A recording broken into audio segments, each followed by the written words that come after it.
Okay, so you want to try hammock camping, but you don't know which gear to buy, or you have a hammock and you want to try to lighten your pack without breaking the bank.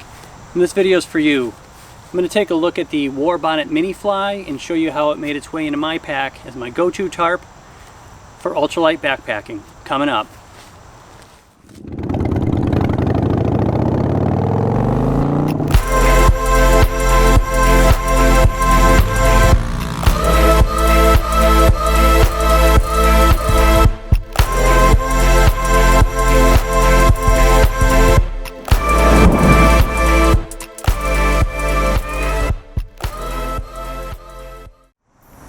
Alright, welcome back to another episode of The Journey.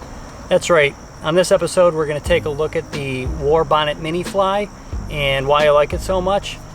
When it first came out a couple years ago, I was super intrigued with it and I thought it was a great balance of features at a reasonable price. Except the only problem was back then there weren't many reviews out there, and I think there was one video that came out by Tim Watson, which is eventually what convinced me to get it. And I'm happy that I did, but even now 2 years later I feel like there's not a whole lot of information out there about it, not a whole lot of reviews. And if you're anything like me, the first thing you're going to do when you want to look at a tarp is you're going to jump on YouTube to see what other people have to say. So I wanted to make that video for you, so hopefully it'll make your purchasing decision easier if you're considering this tarp. And I'll show you why I think it's a good tarp. It's a good balance of features, lightweight, and a decent price point.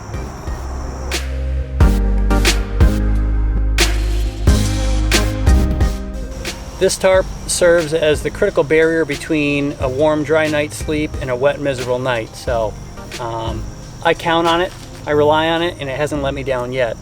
I started out when I hammock camped with a Hennessy hex tarp, and I think that was about 1 pound, 11 ounces, and that is heavy in the backpacking world. So I wanted to focus on something that could get me through 3 seasons with a shorter ridge line to fit between trees. And I knew that that was going to be the most useful tarp for me. Don't get me wrong, I still like my hex tarp. It's my go-to in winter weather and when my dog goes camping with me. But for a solo backpacker, to me this was the choice. This particular model that I got is a 20D sill poly. It makes for an overall package of about 15 ounces, including the stuff sack, guidelines, stakeout lines, and some additional Dutchware bling that I added to it. So that saved me 3/4 of a pound, and I was real happy with that. In addition, this actually is kind of a premium model to get the camo, but I wanted a little bling. That actually cost another $25. So the base model of this tarp is only $110, and this is $135, I believe, when I bought it. Even at that though, for what you get, I think it's well worth the money. The other options that they offer are a 30D sill nylon and a 30D sill poly.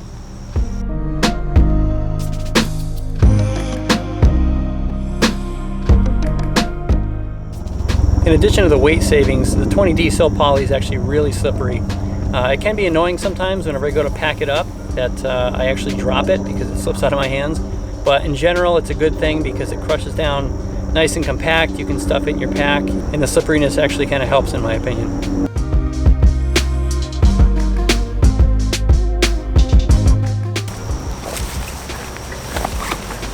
Don't get me wrong, there are other more lightweight options like asymmetrical tarps and Cuban fiber tarps, but the asim tarps don't give you a whole lot of coverage, especially in wind-driven rain, and the Cuban fiber tarps are really expensive. I'm talking like $300 and up, generally speaking. So by the time you factor in the cost of all your equipment, unless you're really trying to save every ounce and do a through hike, in which case you're going to be living in this thing for the next 3+ months, that's the only scenario that I could personally foresee investing that kind of money into a tarp.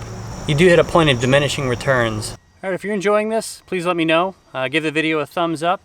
Subscribe if you haven't already so you can see more videos like this. Just let me know. I'm a small YouTuber trying to grow my channel, and it really is only your support that's going to help me do that. All right, so the coverage is a little bit less than other options out there, but you can always make up for that. If you're expecting rain, you can just pitch your tarp a lot closer to your hammock, and you can pull the sides down real tight, which keeps you nice and dry. But in a situation like this, where you're not really expecting rain, or maybe there's just a light overnight chance, you can leave it up here. It gives you plenty of room under, and you can even have a nice cook space here, or a place to hang out and get changed, whatever you need to do in here. I'm not sponsored by Warbonnet or Dutchware gear. I just really like their stuff and I use it a lot. I will leave a link in the description to where you can find all the things I'm talking about in this video. I don't get any commission from that at this point, but it just might make it easier for you if you like what you see. The most unique thing are these doors. You're able to get a lot better end coverage in case you have any wind-blown rain, and it allows for a longer comparable ridgeline of your hammock. This covers my Warbonnet Blackbird and my E&O double nest perfectly. Plus, where there's little risk of rain, you can take the doors, unclip them, put the doors back up top, and get them out of the way for more airflow under the tarp. I like to use hardware from Dutchware gear. On this tarp I use stingers, which allow me to quickly set up the tarp without any knots. And I also use tarp worms, which allow me to stake the tarp out without using knots as well. In addition, I use some shock cord on this and reflective line so that I can see it even with my headlamp on. It just makes for a real convenient campsite. And honestly, that's one of the biggest advantages of hammock camping, is if you're trying to set up and it starts to rain, you can just pitch the tarp first, set up your hammock and everything else second, and you can get out of the rain right away, as opposed to a tent where you have to fumble with everything, go inside with all your wet stuff, and just deal with that hassle. So with the Dutchware stinger here, you just hook the front. Gives you a 2-to-1 mechanical advantage, so you can tighten it up nice, and you just hook the front antenna, and then you hook your line under the wing.